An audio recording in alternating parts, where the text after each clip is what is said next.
Welcome to the Craft Cocktail. I'm Derek, that's Ian. We're making a gin martini. Or also known as the martini, before the vodka Before 30s, martini, usually. Around 30, vodka kind of got a big thing and everybody wanted vodka, and then now you have to specify you want a vodka martini or gin martini. Most people think the vodka martini is the original martini because it's been the popular one for so long. Yeah, people are often wrong. In this case, we're here to correct you. Yes. This is 2.5 ounces of London dry gin. It's a lot. A half ounce of dry vermouth, and optionally, and I'm going to do it, 1 dash of orange bitters. Regan's. We're using Regan's. We're using Regan's. Gary is the master.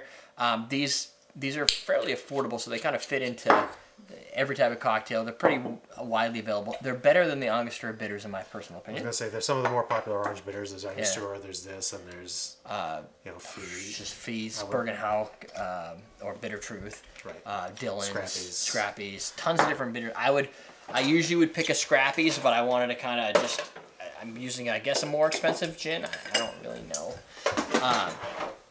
For this type of drink, you want to use a good gin because that is what you're really going to get. You're going to get gin in this drink, so we want to know what it tastes like. It's almost all gin, so I mean, you want something that's going to stand out that you're going to like. Right. It's stir drink. You're going to stir it. Usually, my recommendation is 45 seconds, but I often don't count. Sometimes I touch it. You do it enough, you kind of figure out how cold it's supposed to be. But sometimes you can see the condensation build up on the side of the stirring glass, or you can just feel it, and you can feel how cold it is. Right. But I always tell people 45 seconds. If you download the ebook on Home Cocktail Menu, you will see that I say either 30 to 45 seconds. In this specific case, I said a 30 seconds, and then use a julep strainer or a Hawthorne if you don't have a julep strainer to strain this out. Don't go out of your way to get a special strainer just for this, but I would get the special glass. Yes, the mixing glasses are nice. And one of the things I have a problem dealing with is whenever Ernest Hemingway comes up with a recipe recommendation, which is these are one of the drinks that he kind of likes. Ernest Hemingway drank heavy and drank a lot. Strong drinks. Strong. There's a reason they had to make a Hemingway daiquiri because Hemingway's drink was just a little bit too potent.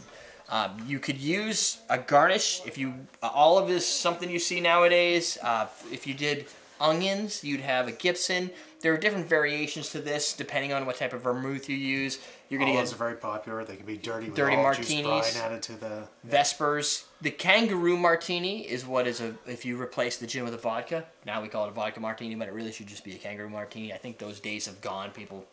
We're not in the 1800s anymore. There's no gold rushes, so. This is what, and if you want to understand the reference between the gold rush and 1800s, you go to homecocktailmenu.com and download the ebook. It's in there. Enough said. There's a whole list of stuff. We're looking at it right now. There's a whole list. Information. Information is good. If you're into the type of history and stuff that goes just beyond the recipe, gives you an appreciation for why you're drinking this drink other than falling flat on your face because this drink's going to knock you out. It's not a bad drink, though. I mean, I like the ratio with the vermouth and the gin. You know what really kind of helped was just that 1 dash of orange bitters, because we've done tests of these drinks as I was making them, and it was strong. It's got a little bit of the orange on the back. It kind of coats your mouth when you're done with the sip. So, but yeah, you get a lot of gin. It's a good drink to drink slowly. If you enjoy gin, it's a good drink to enjoy your gin with. Yep. Anything with the word martini. Well, okay, that's not true. Any one of the martinis that are kind of the classics, from martinis to kangaroos to Vespers to the dirties and the cleans and whatever, perfects, they're all pretty potent. When you go to a restaurant today and you order a martini, like a pomegranatini or whatever, or espresso martini, it's probably more sugar. Yeah. So you're probably not going to, it's still a lot of spirit, but you're probably not going to get as destroyed as you would drinking something like this. Yeah, definitely not. So take these slow and sip it like it's the 1800s. I presume they sipped it slow. I would hope so. That, my friends. Oh, what you want to do is click the button, click the little link below. It's a little book. It's an ebook. Goes to homecocktailmenu.com. Gets you all 15 of the gin recipes that fit this series of cocktails. Subscribe and like to the show if you haven't already subscribed and liked to it. That's how we suggest you make a gin martini.